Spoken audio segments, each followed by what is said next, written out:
People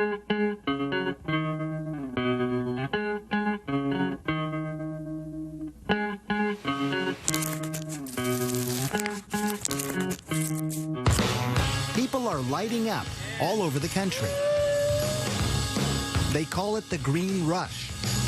Marijuana has moved out of the back alleys and into the open. Happy Cannabis Cup, y'all. In some states, it's legal to grow, to sell, to smoke. And marijuana could be legalized in a city near you. So easy to get, and many think so harmless. But when the smoke clears, is marijuana bad for you? Or could pot actually be good for you? Marijuana is better than all those pills for you in terms of treating? Yeah. I travel the world for answers. What does marijuana do to you? What does it do to your kids? A special investigation. Weed.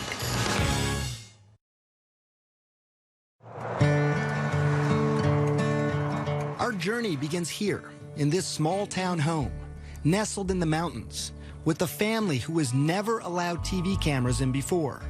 And you're going to soon learn why. This is so pretty out here. Yeah. They live in Colorado, one of 2 states where it's legal to smoke pot medically and recreationally.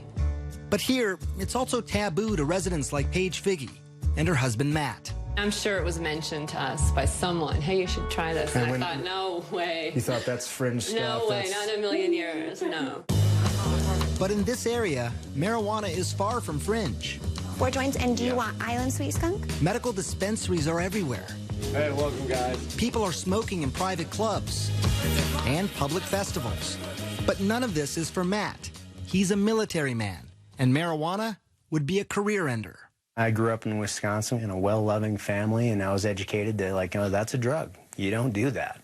And I never did. But just decades ago, marijuana was a legitimate medication, also called cannabis, prescribed by doctors and dispensed by pharmacies. This is Harry J. But that all changed in 1930. A relentless warfare against Henry Anslinger, the United States' first drug czar. For him, public enemy number 1, you guessed it, marijuana. This guy saw how he could increase the budget of his department by having this mission, going after marijuana. You know, saying that there's this drug that the Mexican migrant workers are smoking, and it's loco weed, and it's going to make them crazy, and they're going to rape your women. He got the anti-marijuana message out through news reports. And then came this. It is convinced that he is hopelessly and incurably insane. The film, Reefer Madness, portraying the users of marijuana as unproductive, crazed. People are still afraid of what pot can do to them. In many ways, to have defined our attitudes now for 70 years. Yeah. Marijuana then became illegal in 1937. And by 1970, it was a Schedule I controlled substance. The government was saying it had no medicinal value and had a high potential for abuse. All reasons why the Figgies stayed away from marijuana. Until this. And this might be hard for some of you to watch.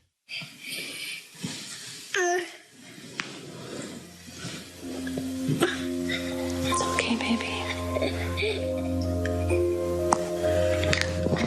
This is their daughter, Charlotte, having a seizure. We just thought it was just one random febrile seizure. Nothing to really do, Right. no medications. It's a fluke. Right. A fluke made sense. After all, Charlotte, nicknamed Charlie, was born perfectly healthy, a fraternal twin to sister Chase. Charlie always had big, big smiles. Just happy kids. Easy. Yeah, easy. Very much so. So it was around 3 months, you said, that when you Yeah. first noticed that Yeah. Charlotte had a seizure. I was changing her diaper, well, putting a new diaper on from after the bath, and her eyes just started flickering. It led to the first of many trips to the ER. They did the $1 million workup, the MRI, EEG, spinal tap. You know, they did the whole workup and found nothing and sent us home. No abnormal blood test, no abnormal scan. And developing normally, too. You know, talking and walking, and the same day as her twin. Nothing was behind yet. By the time she was 2, though, the seizures had become constant and started to take their toll on their once happy, joyful little girl. She started to really decline cognitively, and she was slipping away, and she just wasn't keeping up with her twin. The Figgies finally found an answer. It was awful news. Dravet syndrome. It is severe, intractable epilepsy. The seizures start during the first year of life and are unstoppable, difficult to control, and very damaging. Severe behavioral problems, attention deficit and hyperactivity, the self-injury, banging her head on the floor and pulling her hair out, and like a possessed child. This isn't your perfect, happy Charlotte. It was a race against time. Many Dravet kids die young, in early childhood. Charlotte was almost 3. For the next 2 years, the Figgies tried everything. Strange diets, acupuncture, and dozens of powerful drugs like Valium, Ativan, phenobarbital. But nothing seemed to help. Even worse, some of the medications nearly killed her. After 1 dose, she stops breathing. And after 2 doses, her heart will stop. Did you have to do CPR then on her yourself? Yes. I remember when her heart stopped and I had her pulse and I lost her pulse. There was just nothing. The ambulance is on its way. She survived. You're okay. Mommy's here. But now it was fall of 2011, and Charlotte was 5 years old. When things were at their worst, she just sees all night, and the kids are sleeping either in my room or next door. They can hear her, the seizure scream all night, 50 times a night. And Chase would come in the morning and just, this is her twin, and just hug her and like rub her head and say, I'm just so glad you survived through the night last night. Matt had been deployed to Afghanistan, and the only thing he could do to help was start scouring the internet.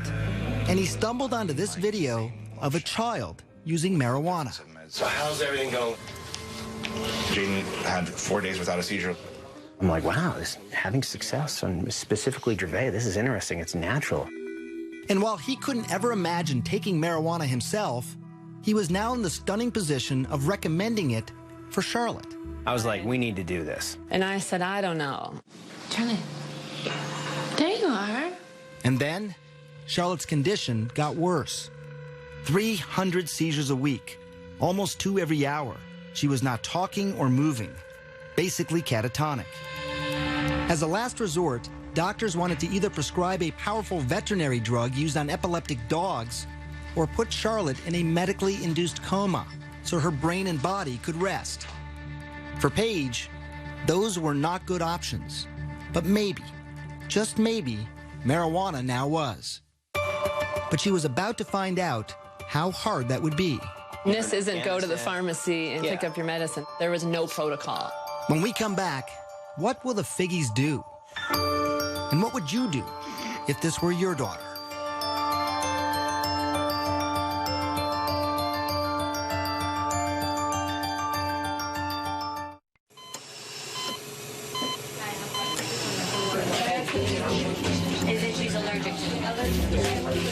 I had resigned myself. I don't think she's going to survive this. We've seen her flatline in the hospital. We've said goodbye. You're listening to Matt and Paige Figgy describe their own daughter. What would you do if this were your child?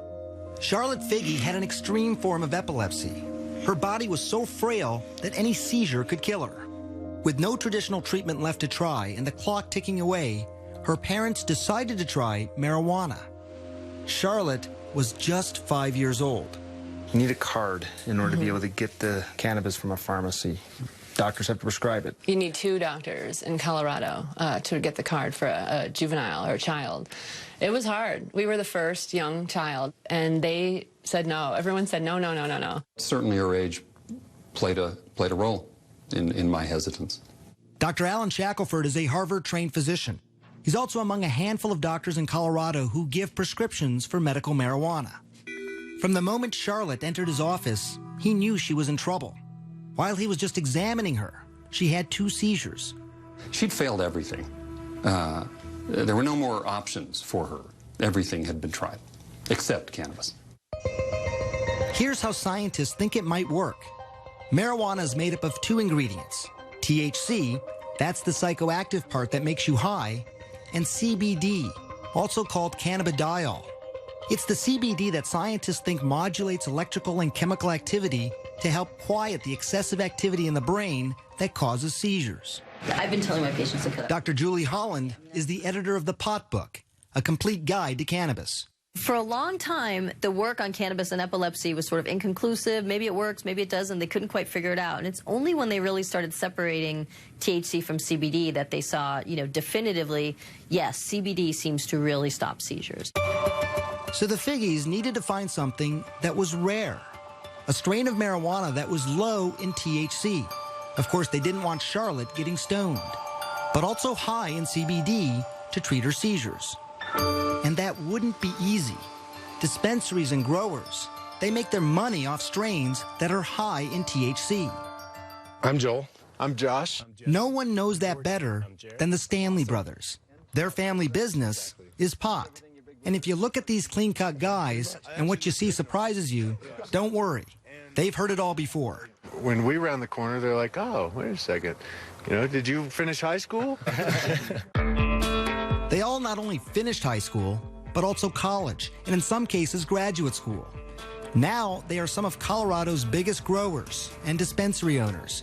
They produce up to 600 pounds of medical marijuana a year, and much of that marijuana is high in THC. But here, on their remote farm at this undisclosed location in the mountains, It takes a lot of plants. We're allowed to grow 6 per patient. they have been growing something different, something they call revolutionary. So Greenhouse 1. Greenhouse 1, yes. Welcome to paradise. Behind closed doors and under tight security, we enter what the Stanleys call the Garden of Eden. There's nothing like this in the world. This plant's 21% CBD and less than 1% THC. It took years of crossbreeding plants to get to this point. Instead of breeding up the THC, we've bred down the THC and bred up the CBD. And people said, you're crazy. Who's going to smoke that? So why grow it then? Well, the Stanleys also believed in CBD's potential to treat many diseases. And they had seen it change lives before. I always have 2 strains. Meet 19-year-old Chaz Moore. He uses many different strains of marijuana, many of them high in CBD, to treat his rare disorder of the diaphragm. My abs will, lock up. That's why he's talking this way, almost speaking in hiccups, like he can't catch his breath. It's called myoclonus diaphragmatic flutter. This fluttering here, it's annoying, but it becomes painful pretty quickly, I imagine. Yeah. Yeah, after 15, 20 minutes is where I can start to really feel it. He's about to show me how the marijuana works. He's been convulsing now for 7 minutes. How quickly do you expect this to work? Within the first 5 minutes.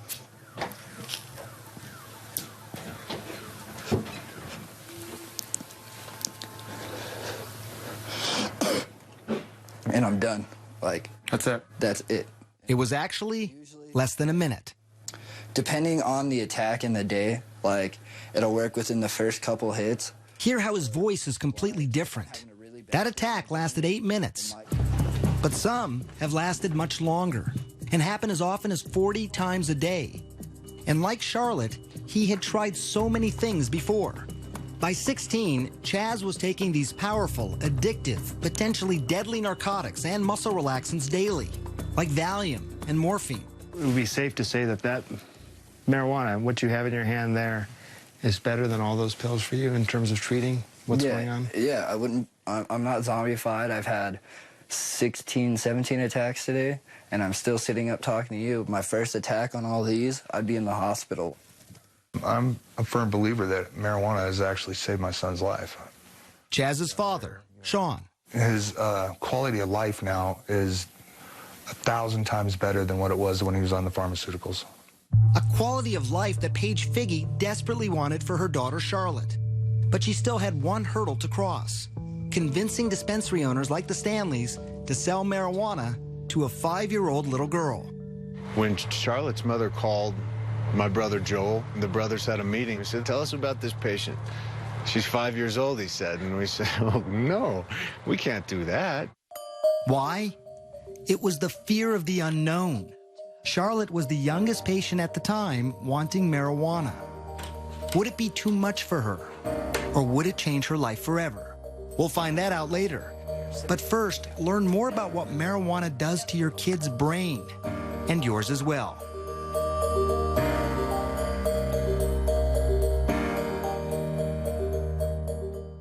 That's what I'm talking about. Y'all smoking or what? If you smoking weed, make some noise. Yeah. April 20th, Denver, Colorado. We like we smoke, we sing. Woo. Tens of thousands from around the country and the world lighting up legally. Happy Cannabis Cup, y'all. For some, it's a lifestyle. For others, it's a lifeline. We're working with the Lupus Foundation and rheumatoid arthritis. But for all of them, I wonder, what was it doing to their brains? Some of my patients call me pot doc. Your patients call you pot doc? Well, they never meet anybody who's as interested in hearing about their marijuana use as I am. Dr. Stacy Gruber is serious about pot. I want you to name the color and not to read it. Okay. I met her in her labs at McLean Hospital near Boston. She's using high-tech imaging to see what happens in the brain when you smoke. When you first smoke, that is, you light up a joint, a spliff, a blunt, receptors, which are throughout the brain, respond. And these areas of the brain are responsible for things like pleasure, memory, learning, sensation, sense of time and space, coordination, movement, appetite, and other drives, shall we say. So it's sort of an all-over impact, right? So reward, pleasure, hunger. You have this overall feeling of well-being, they say. That all sounds pretty good. Right. It does sound pretty good. And it's not just feeling good, but there's this phenomenon reported by many smokers over the years, especially famous artists, the ability to be more creative. When you feel that high, there's sort of a release of dopamine, and your brain sort of has the ability now to perceive things slightly differently from the way you might have if you hadn't been smoking pot. What you really see is this reduction in inhibitory function. Welcome, Dr. Gupta. Pretty spectacular. Less inhibition. That's something that painter Amir says helps him be more creative. A successful artist, his canvases sell for up to $25,000. It's my favorite way to work. Using marijuana. Yeah. He's been painting for 14 years, smoking for even longer. He says it makes him feel more relaxed, but most importantly for him, he says it makes him less critical of his own work. Stop worrying so much about this and that, and just sort of looking and being as present as possible. Amir does caution that it's a delicate balance for him. It would make me very apprehensive, as maybe a little paranoid, just too analytical. You can get paranoid, you can have disorganized thinking, you get disoriented. It can be uncomfortable, it can lead to panic attacks or anxiety attacks in people. How do you know when you've done too much? Simple tasks become very frustrating, like mixing paint, and then just sort of get into this state of you know?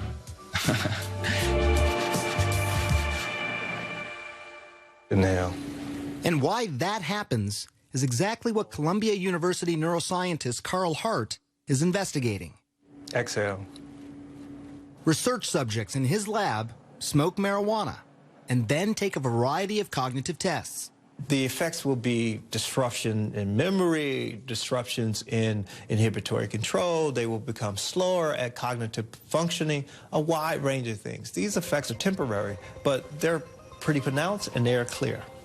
And it's slowly becoming clear to scientists what part of the brain is most affected. It's the prefrontal cortex.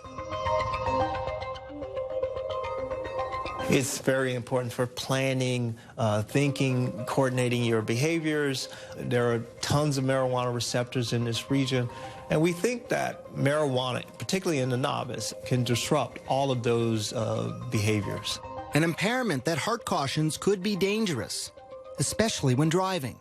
You may prematurely hit your brakes. You may prematurely hit the gas pedal, a wide range of things. You may make a turn without looking more carefully. Look at this experiment done by CNN affiliate KIRO in Washington State. Subjects smoked marijuana and then drove. One was a daily medical marijuana smoker, and another, an infrequent weekend smoker. Relaxed and buzzed. The the more the novice user smoked, the more trouble behind the wheel. Watch yourself, watch yourself. But interestingly, the habitual smoker didn't have as much trouble. I wouldn't pull her off the road, no. No, not yet. And that's something I witnessed firsthand driving around with 19-year-old Chaz Moore. The day that I spent with him, he had been smoking all day long. Do you feel impaired at all? No, I don't. I feel normal. Turns out when you test people who have a lot of experience with cannabis, you don't see many disruptions. But if you test people who have sort of a limited history with cannabis, you can see some clear, pronounced disruptions. Of course, no one thinks that driving when using marijuana is a good idea.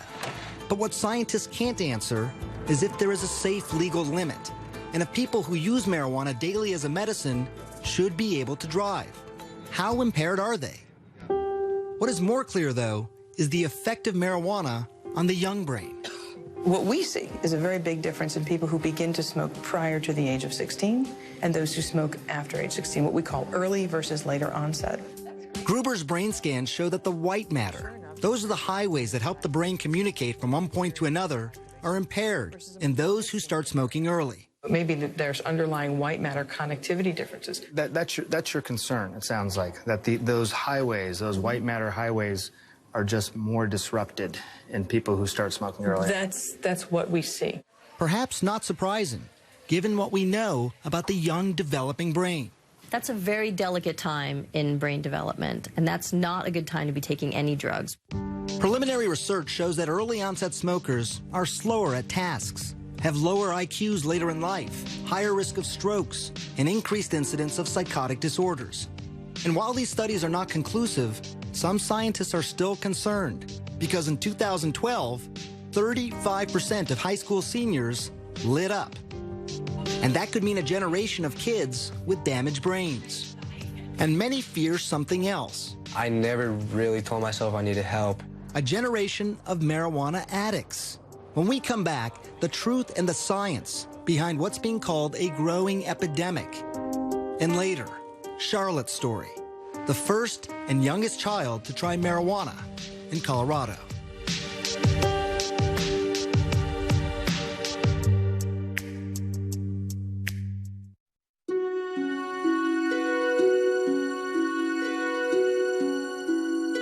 This was the day Chaz Moore almost died. Pumped full of drugs like morphine, Dilaudid, Valium, to quiet a non-stop 48-hour attack. I thought I was going to overdose, and yeah, it was pretty bad. At his bedside, his father Sean watched his son go from being catatonic to what he calls high as a kite. How high are you on the morphine? I'm not high. I've watched friends of mine die from taking the same drugs that he took. You see, Sean was a drug addict, and he had struggled for decades to get clean. It was scary. It was really important for him not to take these drugs if he could avoid them. If he could avoid them. I know how addictive they are. I've seen it. It scared the hell out of me. But Sean is not scared of marijuana, and neither is Chaz. This right here, I don't get sick off of it. I can't overdose. And Chaz is right about that. While there are fatal, accidental prescription medicine overdoses every 19 minutes in this country, there are virtually no reports of fatal marijuana overdoses. And it's perhaps one of the biggest reasons most people think pot is safe. In fact, a new study of children showed that by high school, only 1 in 5 think marijuana is harmful. That's the lowest number in more than 2 decades. And it's something we heard over and over as we traveled around the country. Not really that harmful. It has a lot of benefits. Not really too concerned about it. I think it's safe if you're a safe person. Probiotics are... But the experts we spoke to said there is more to the story. There are people who compulsively smoke, who want to stop smoking, but they can't stop smoking.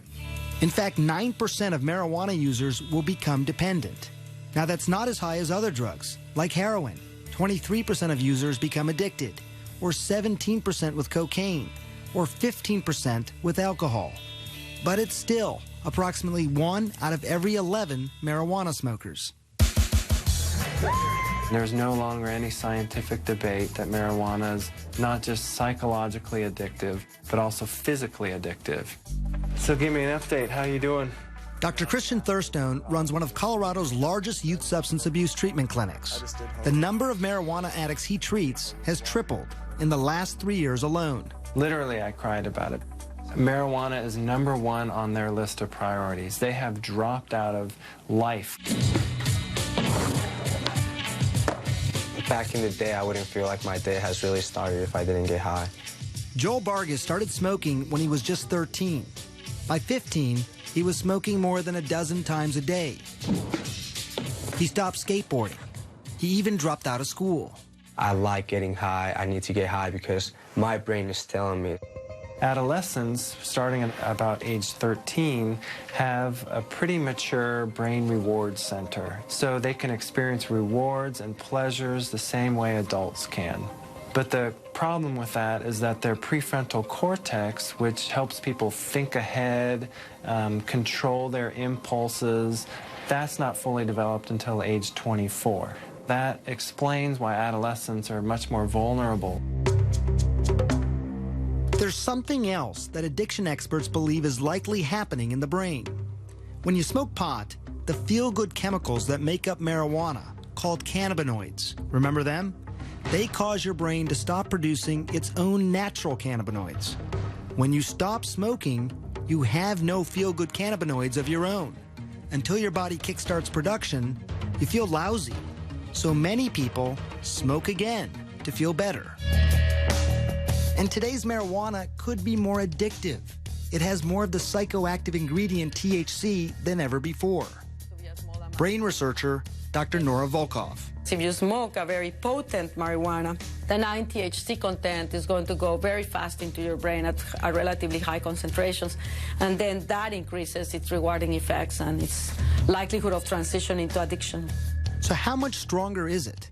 You see the barbed wire, obviously, on the fences. Well, I traveled to Mississippi, where marijuana is illegal. But here, on the campus of one of the country's oldest universities, Ole Miss, a huge stash of marijuana is under lock and key. This is our vault. This is some pretty tight security. I mean, look at this door. Mahmoud El Soli runs what's called the Marijuana Potency Project. What's the potency of this? This is about 8%. For 3 decades now, his team has analyzed weed confiscated from drug busts. This is 36% THC. You can smell it. It has a good aromatic smell. How much does this worry you? 36% THC, confiscated. Very, very dangerous material. For someone that is not experienced in marijuana smoking, take some of this and they're going to go into the negative effects of the high amounts of THC, the psychosis, the irritation, the irritability, the paranoia, and all of this. And while not all the plants are this high, there's no question he's seen a trend. In 1972, the average potency was less than 1% THC. Now, it's nearly 13%. Are people becoming more obsessed with high THC marijuana? I think so. They start out with a 0.5% or 1%, and they get a good high. And then as they continue to use that, it doesn't give them the same high anymore, so they seek either smoking more or higher potency material. It happened to Joel Vargas. After a couple of years of smoking daily, Joel eventually ended up in rehab, where he faced mild withdrawal symptoms like irritability, insomnia, nausea. It certainly isn't anything nearly as dangerous as abrupt discontinuation of alcohol. You know, for somebody like Joel, going into rehab is really about learning new behaviors, more than it is about sort of treating the physiological dependence or tolerance or withdrawal issues. Joel's been clean now for 6 months, but these kinds of risks, they don't scare off Charlotte Figge's parents. People ask us that a lot, like, how did you make that decision? It wasn't a decision. It wasn't a decision. It was the next viable option. And some would say a radical option, marijuana for a 5-year-old. But it was an option they hoped would change her life forever. Baby. When we come back, Matt and Paige Figge finally give their Charlotte marijuana. The results are shocking.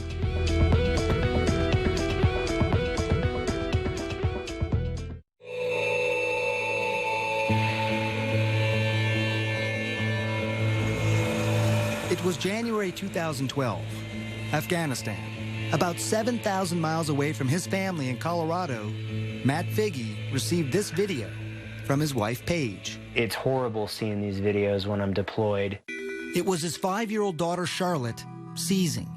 Diagnosed with a severe form of epilepsy, she was having 300 seizures a week. Each attack so severe, it had the potential to kill her. They had already tried dozens of high-powered drugs. We needed to try something else, and at that point in time, marijuana was that natural course of action to try. At home in Colorado, Paige searched for marijuana high in CBD. That's the ingredient some scientists think helps seizures, and also low in THC. Remember, she didn't want to get her daughter stoned. She found a small amount at a Denver dispensary. The owner was surprised that anyone would even want it. They said it's funny because no one buys this, you know. That was the general consensus. Nobody wanted it. It didn't have any effect. Paige paid $800 for a small bag and took it home. I had a friend that was starting a business on making medicine. And I said, can you help me extract the medicine from this bag of marijuana? I measured it with a syringe and squirted it under her tongue. It was exciting and very nerve-wracking. Holding Charlotte in her arms, Paige waited. An hour ticked by, and then another, and then another. She didn't have a seizure that day. And then she didn't have a seizure that night. Did you sit there and look at your watch? And... Right, I thought, this is crazy. And then she didn't have one the next day. And then the next day. And I thought, she would have had 100 by now. And I just thought, this is insane. I remember how happy Paige was. Like, it's really working. I can't believe it. Yeah, that was pretty amazing to hear. It had worked. But in just a couple of weeks, the excitement was overshadowed by panic. Paige was running out of marijuana, and the dispensary didn't have any more of that particular strain. Even if there was more, the monthly price tag would have been astronomical. $2,000, and not a penny of it covered by insurance. But then Paige heard about the Stanleys, the 6 brothers, and their greenhouse of marijuana that is high in CBD. I said, oh my goodness. He says, I don't know what to do with it. We're trying new things with it, but no one wants it. It's not sellable. I said, just don't touch that, just we need that plant.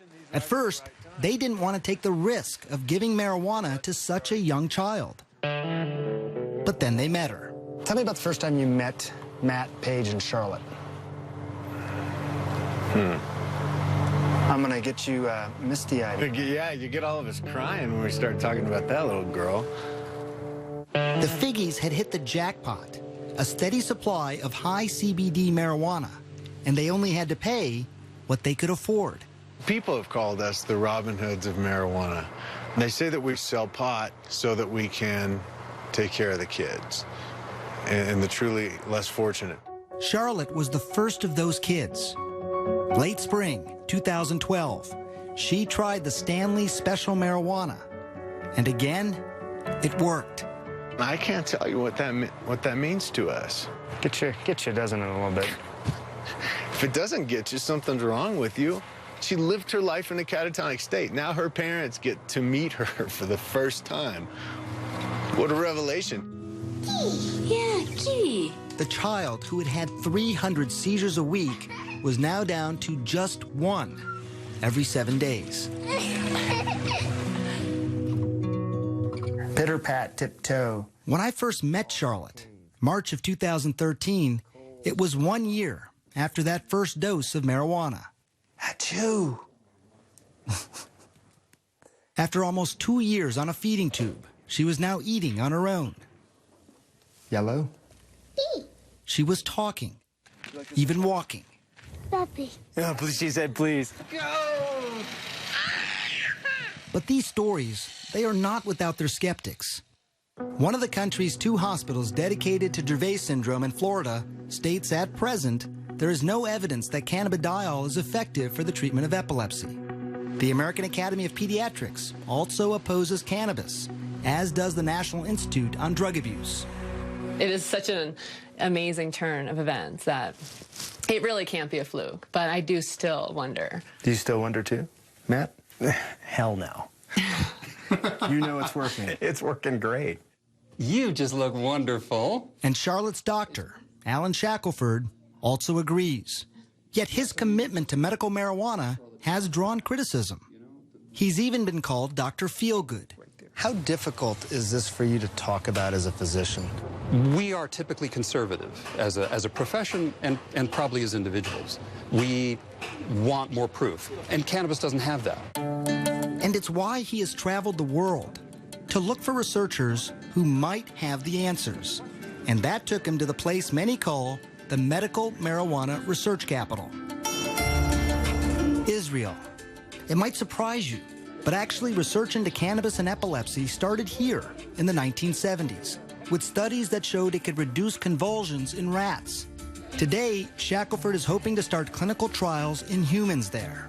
We need to understand it well enough that they won't be reluctant to at least give it a thought, at least try it. And it's not just epilepsy, but researchers in Israel are studying a variety of illnesses. When we come back, what they're finding, up close, and an amazing look inside hospitals and nursing homes where patients are lighting up, courtesy of the Israeli government.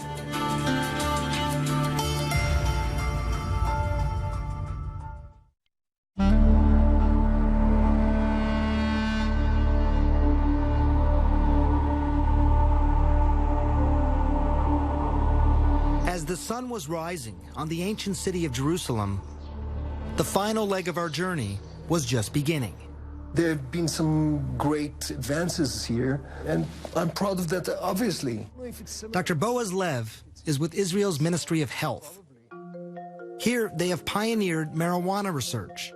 They were the first to isolate THC and CBD decades ago.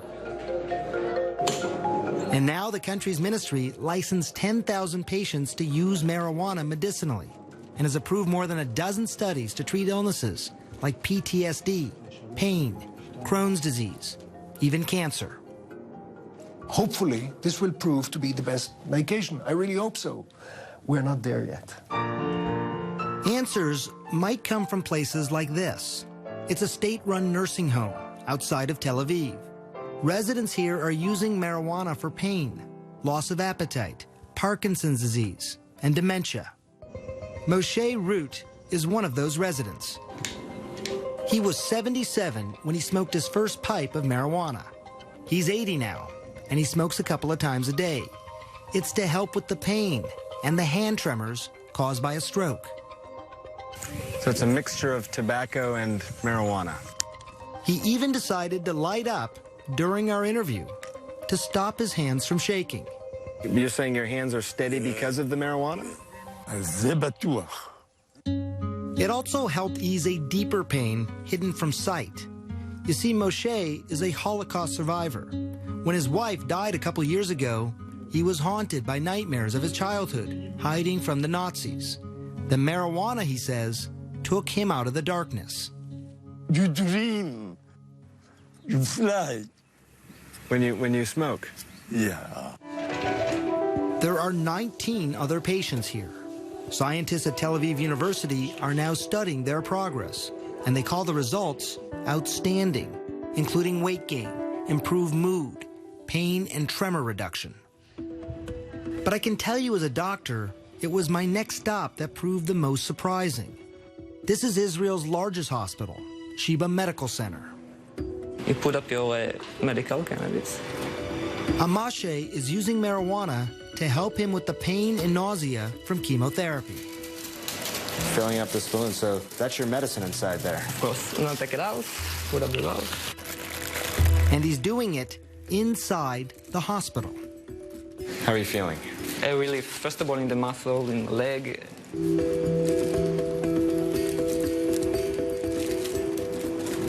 And you're not worried about any potential damage to your body? Not at all. The opposite, actually. I really believe I can be cancer-free for a long time if I continue, consume cannabis.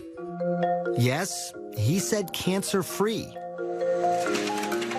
Very early studies on mice in Israel, Spain, and the United States are now showing the potential of marijuana to kill cancer cells. It's exciting research, but it is still in its infancy, and it's inconclusive.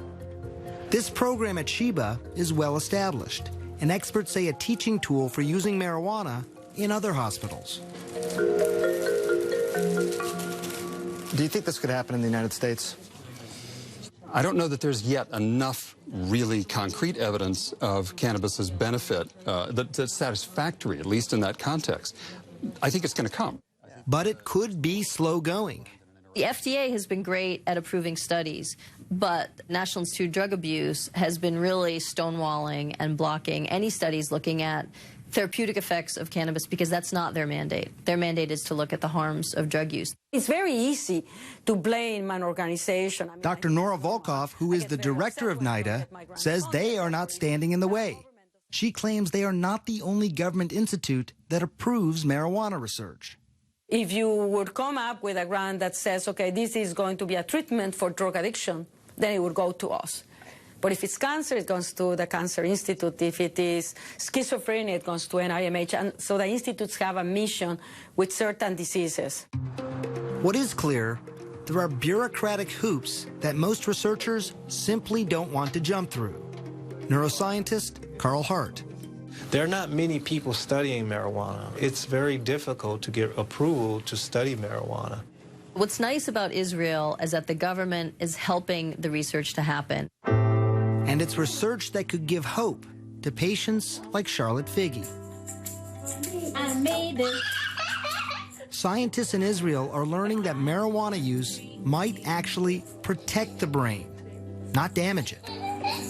They've been able to show that it can decrease the amount of brain damage from head injuries in mice. To be able to give a medicine after the injury to reverse some of the damage, that's huge. I want to paint my nails. You want to paint your nails? I'll paint your nails. I literally see Charlotte's brain making connections that haven't been made in years. It's almost seeming to build her brain, where before it seemed broken. And while scientists are still at the very early stages of knowing if this is actually happening, I can tell you it was remarkable to see her progress. In the 3 months since we first met her, we saw a change. She was now talking more. Say puppy. Yeah. She's horseback riding. Good girl. She even rides a bike on her own. And the special strain made for Charlotte is now named for her. It's Charlotte's Web. It is Charlotte's plant. It's Charlotte's plant. Not anymore. Now it's for all the children. More than 41 children are using Charlotte's Web here in Colorado. All of them are reporting significant seizure reduction. And there are dozens more on a wait list, hoping, praying that a plant could change their lives, just like it did for Charlotte. I'm gonna get you. You both seem very at peace. I'm very at peace, yeah. Very peaceful. We've been given a great life. You know, it's unfortunate that Charlie has this Dravet syndrome, but thank God we've got something now that's working. And she's doing so great today. Yeah.